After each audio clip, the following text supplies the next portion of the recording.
पहला प्रश्न है, विशेषण जिसकी विशेषता बताता है वह शब्द क्या कहलाता है? विशेषण जिसकी विशेषता बताता है। ऑप्शन ए विशेष्य, ऑप्शन बी सर्वनाम, ऑप्शन सी क्रिया या ऑप्शन डी संज्ञा। तो विशेषण जिसकी विशेषता बताता है वह विशेष्य कहलाता है। ऑप्शन ए हो जाएगा हमारा यहाँ पर आंसर। अगला प्रश्न है, विशेषण कितने प्रकार के होते हैं? तो विशेषण कितने प्रकार के होते हैं? Option A 2, option B 3, option C 4 या ऑप्शन डी 5। तो विशेषण हमारे 4 प्रकार के होते हैं। सार्वनामिक विशेषण, गुणवाचक विशेषण, संख्यावाचक विशेषण और परिमाणबोधक विशेषण। इस तरह हमारा ऑप्शन यहाँ पर सी हो जाएगा 4। 4 जो विशेषण है वो इस प्रकार है। सार्वनामिक विशेषण को 2 भागों में बांटा गया है, मौलिक सार्वनामिक विशेषण और यौगिक सार्वनामिक विशेषण। दूसरा गुणवाचक विशेषण, तीसरा संख्यावाचक विशेषण, चौथा परिमाणवाचक विशेषण।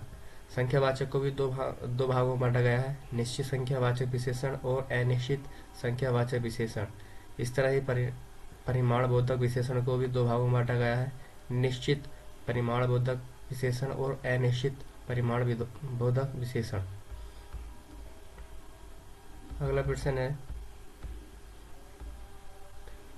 दिल्ली में ऊंची इमारतें हैं, तो इसमें पहचानना है कौन सा विशेषण है। Option A Delhi, option B इमारतें, ऑप्शन सी ऊंची या ऑप्शन डी उपयुक्त में से एक से अधिक या ऑप्शन ई उपयुक्त में से कोई नहीं। तो दिल्ली यहाँ पर संज्ञा है, व्यक्तिवाचक में जो है अधिकरण कारक है। ऊंची इमारतें, ऊंची यहाँ पर विशेषण है, इमारतें यहाँ पर संज्ञा है। तो विशेषण जो है यहाँ पर ऑप्शन सी हो जाएगा ऊंची। अगला प्रश्न है, निम्नलिखित में से गुणवाचक विशेषण नहीं है। तो गुणवाचक विशेषण नहीं है, पहचानना है। ऑप्शन ए बुरा, ऑप्शन बी तीसरा, ऑप्शन सी मैला या ऑप्शन डी लाल। तो यहाँ पर उचित ऑप्शन हमारा बी हो जाएगा। बी जो है क्रमवाचक संख्यावाचक विशेषण है। बाकी बुरा, मैला, लाल ये गुणवाचक विशेषण है। तीसरा जो है संख्यावाचक विशेषण का उदाहरण है। अगला प्रश्न है, निम्नलिखित में गुणवाचक विशेषण है। तो ऑप्शन दे रखे हैं। ऑप्शन ए लंबा आदमी इस घर का मालिक है। तो यहाँ पर लंबा विशेषण है और आदमी विशेष्य है, इसमें गुणवाचक विशेषण है। ऑप्शन बी तुमने मेरी नीली कमीज देखी है। तो यहाँ पर नीली और कमीज, तो नीली यहाँ पर विशेषण है, कमीज यहाँ पर विशेष्य है, इसमें भी हमारा विशेषण है गुणवाचक। वह अच्छा लड़का है। तो अच्छा यहाँ पर गुणवाचक विशेषण की विशेषता बता रहा है। ऑप्शन डी इस साल कम उपज हुई है। तो ये परिमाण विशेषण को दर्शाता है, तो हमारा ये गुणवाचक विशेषण के अंतर्गत नहीं आता। यह मकान बड़ा है, यह मकान बड़ा है।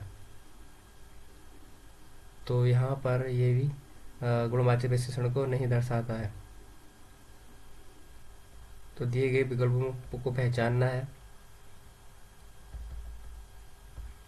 तो यहाँ पर हमारा हो जाएगा ए, बी और सी। वाक्यों में गुणवाचक विशेषण दे रखा है, तो ऑप्शन हमारा ए, बी और सी हो जाएगा यहाँ पर। अगला प्रश्न है, इनमें से अधिक बलवान है वाक्य में रेखांकित शब्द है। तो उसमें पहचानना है हमें विशेषण। ऑप्शन ए गुणवाचक विशेषण है, सर्वनामिक विशेषण है, परिमाणबोधक विशेषण है या संख्यावाचक विशेषण है। तो बलवान है और अधिक है, तो इस तरह से ये गुणवाचक विशेषण का उदाहरण है। तो हमारा ऑप्शन ए हो जाएगा। अगला प्रश्न है, उस जैसा जिंदा दिल इंसान मिलना कठिन है। उस जैसा जिंदा दिल इंसान मिलना कठिन है। तो ऑप्शन ए क्रिया विशेषण पदबंध, ऑप्शन बी विशेषण पदबंध, ऑप्शन सी संज्ञा पदबंध, ऑप्शन डी सर्वनाम पदबंध। तो उस जैसा जिंदा दिल इंसान, तो यहाँ इंसान की विशेषता बता रहा है और ये यहाँ तक रेखांकित है, तो इस तरह ये विशेषण पदबंध हो जाएगा। अगर ये रेखांकित इंसान तक होता तो ये संज्ञा पदबंध हो जाता, लेकिन ये इसकी विशेषता तक ही सीमित है, तो ये विशेषण पदबंध होगा। अगला प्रश्न है, निम्नलिखित शब्दों में से कौन सा शब्द मूल रूप से विशेषण है? ऑप्शन ए पतला, ऑप्शन बी अर्थ, ऑप्शन सी परिवार, ऑप्शन डी परलोक। तो इसमें जो है कौन सा मूल रूप से विशेषण है? तो ऑप्शन ए ये हो जाएगा हमारा पतला, यहाँ पर मूल रूप से विशेषण है। अगला प्रश्न है, ये बाकी ऑप्शन इस तरह दे रखे हैं। अर्थ का विशेषण रूप आर्थिक हो जाएगा, परिवार का पारिवारिक हो जाएगा, परलोक का पारलौकिक हो जाएगा। अगला प्रश्न है, निम्नलिखित में से कौन सा शब्द विशेषण है? मात्र है, खर्च है, निपट है, चुपचाप है। तो इसका ऑप्शन हमारा सी हो जाएगा। निपट यहाँ पर विशेषण के रूप में प्रयोग हुआ है और यह गुणवाचक विशेषण का ही एक रूप है। किसी वाक्य में संज्ञा या सर्वनाम के गुण, दोष, रूप, रंग आदि का बोध कराने वाले शब्दों को गुणवाचक शब्द विशेषण कहते हैं। अगला प्रश्न है, दिए गए वाक्य में गुणवाचक विशेषण ज्ञात कीजिए। हमारे विद्यालय के पास आम का एक विशाल वृक्ष है। तो इसमें हमें गुणवाचक विशेषण पहचानना है। विद्यालय, वृक्ष, विशाल या आम। तो यहाँ पर ऑप्शन हमारा सी हो जाएगा, विशाल वृक्ष। तो हाँ, वृक्ष की विशेषता बता रहा है यहाँ पर विशाल, और वृक्ष यहाँ पर विशेष्य हो जाएगा। आम जो है संज्ञा है, विद्यालय भी एक संज्ञा है। अगला प्रश्न है, सफेद कमीज में कौन सा विशेषण है? सफेद कमीज में कौन सा विशेषण है पहचानना है। परिमाणवाचक विशेषण है, सार्वनामिक विशेषण है, गुणवाचक है, संख्यावाचक है। तो यहाँ पर सफेद गुणवाचक विशेषण हो जाएगा। कमीज का जो कलर है वो सफेद है, तो कमीज का गुण बता रहा है। अगला प्रश्न है, यहाँ पर दे रखा, जो शब्द किसी व्यक्ति वस्तु के गुण, दोष, रंग, आकार, अवस्था, स्थिति, स्वभाव, दशा आदि का बोध कराए वह गुणवाचक विशेषण के अंतर्गत आते हैं। निम्नलिखित में से कौन सा शब्द भाषण के लिए उपयुक्त विशेषण होगा? तो भाषण के लिए उपयुक्त विशेषण होगा ऑप्शन ए कड़कड़ाती, ऑप्शन बी तेज, ऑप्शन सी ओजस्वी या ऑप्शन डी तेजस्वी। तो यहाँ भाषण के लिए उपयुक्त विशेषण ऑप्शन सी हो जाएगा, ओजस्वी। अगला प्रश्न है, इनमें से गुणवाचक विशेषण कौन सा है? तो गुणवाचक विशेषण को पहचानना है। ऑप्शन ए गरीब, ऑप्शन बी सूखा, ऑप्शन बी सी पीला सा या ऑप्शन डी उपयुक्त सभी। तो यहाँ पर सभी जो है गुणवाचक विशेषण के अंतर्गत आएंगे, तो ऑप्शन हमारा डी हो जाएगा। अगला प्रश्न है, गुणवाचक विशेषण, जो शब्द किसी व्यक्ति या वस्तु के गुण, दोष, रंग, आकार, अवस्था, स्थिति, स्वभाव, दशा, दिशा, स्पर्श, गंध, स्वाद आदि का बोध कराएं वह गुणवाचक विशेषण के अंतर्गत आते हैं। जैसे सुंदर, बलवान, विद्वान, भला, उचित, अच्छा, ईमानदार, गरीब, सूखा, पीला सा इत्यादि। अगला प्रश्न है, चाय फीकी है, इस वाक्य में फीकी किस प्रकार का विशेषण है? परिमाणवाचक विशेषण, सार्वनामिक विशेषण, गुणवाचक विशेषण या संख्यावाचक विशेषण। तो यहाँ पर गुणवाचक विशेषण हो जाएगा, चाय जो है फीकी है।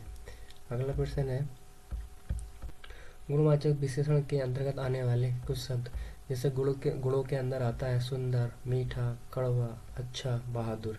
दोष के अंदर आता है बुरा, कायर, खट्टा, तीखा, पापी।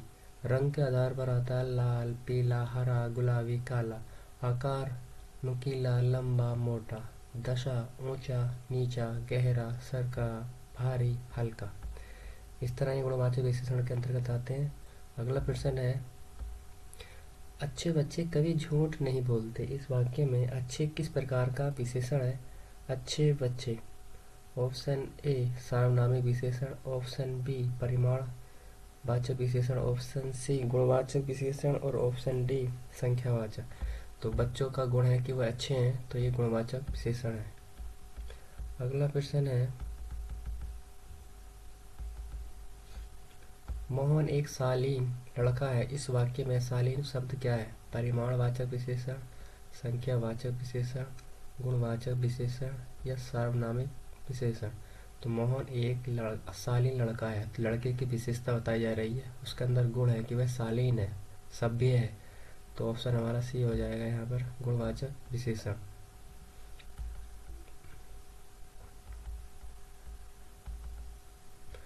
श्रीदेवी के लिए सुर मिला है। इस वाक्य में सु किस प्रकार का विशेषण है? तो श्रीदेवी के लिए सुवर मिला है, यानी वर मिला है। सु का मतलब होता है अच्छा, तो अच्छा वर मिला है, तो यहाँ की वर की विशेषता बता रहा है कि अच्छा है, तो गुण हो जाएगा यहाँ पर। ऑप्शन हमारा बी हो जाएगा, गुणवाचक विशेषण। वर की यहाँ पर गुण बताया है। अगला प्रश्न है, संस्कृति का विशेषण कौन सा है? तो संस्कृति का विशेषण कौन सा है? संस्कृति, सांस्कृतिक, ऑप्शन सी संस्कृत, ऑप्शन सी सांस्कृतिक। तो इसका उचित ऑप्शन हमारा बी हो जाएगा, सांस्कृतिक। अगला प्रश्न है, अतिरंजन शब्द का विशेषण कौन सा होगा? अतिरंजन शब्द का, तो ऑप्शन है अतिरंजित, ऑप्शन बी रंजित, ऑप्शन सी अतिरंजनी या ऑप्शन सी डी अतिरंजित। तो इसका उचित ऑप्शन हमारा डी हो जाएगा, अतिरंजित। अतिरंजन का विशेषण रूप है। विशेष्य और उनके विशेषण, कुछ विशेष्य और जिनमें प्रत्यय जोड़ करके विशेषण बनाया गया है, जो इस प्रकार अतिरंजन में इत जोड़कर अतिरंजित बनाया गया है। अंकुर में इत प्रत्यय लगाकर अंकुरित हुआ है विशेषण, और तंद्रा में इल प्रत्यय लगाकर तंद्रिल हुआ है, और आदर में अनीय प्रत्यय लगा करके आदरणीय विशेषण का निर्माण हुआ है। अगला प्रश्न है, रामायण सुंदर रचना है। इस वाक्य में सुंदर किस प्रकार का विशेषण है? तो रामायण सुंदर रचना है, सार्वनामिक विशेषण, परिमाणवाचक विशेषण, संख्यावाचक या गुणवाचक? तो रामायण यहाँ पर सुंदर है, तो रामायण की विशेषता बताई है, यानी गुण बताया है, तो गुणवाचक विशेषण।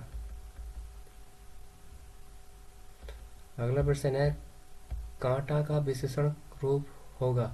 तो ऑप्शन ए कंटीला, ऑप्शन बी कांट, ऑप्शन सी कंटकीर्ण या ऑप्शन डी कंटक। तो उसका कांटा का विशेषण रूप जो है कटीला हो जाएगा, ऑप्शन हमारा ए हो जाएगा। अगला प्रश्न है, विद्वान व्यक्ति पूज्य होते हैं। तो विद्वान व्यक्ति पूज्य होते हैं वाक्य में प्रयुक्त विशेषण कौन सा है?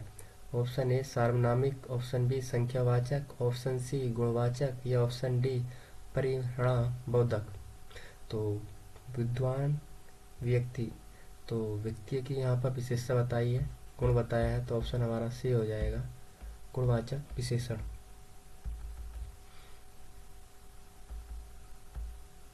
अध्यात्म शब्द का विशेषण कौन सा है? तो अध्यात्म का, ऑप्शन ए आध्यात्मिक, ऑप्शन बी अनाध्यात्म, ऑप्शन सी आध्यात्मिक या ऑप्शन डी अध्यात्म।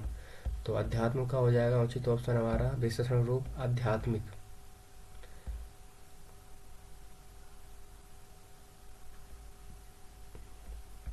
अगला प्रश्न है,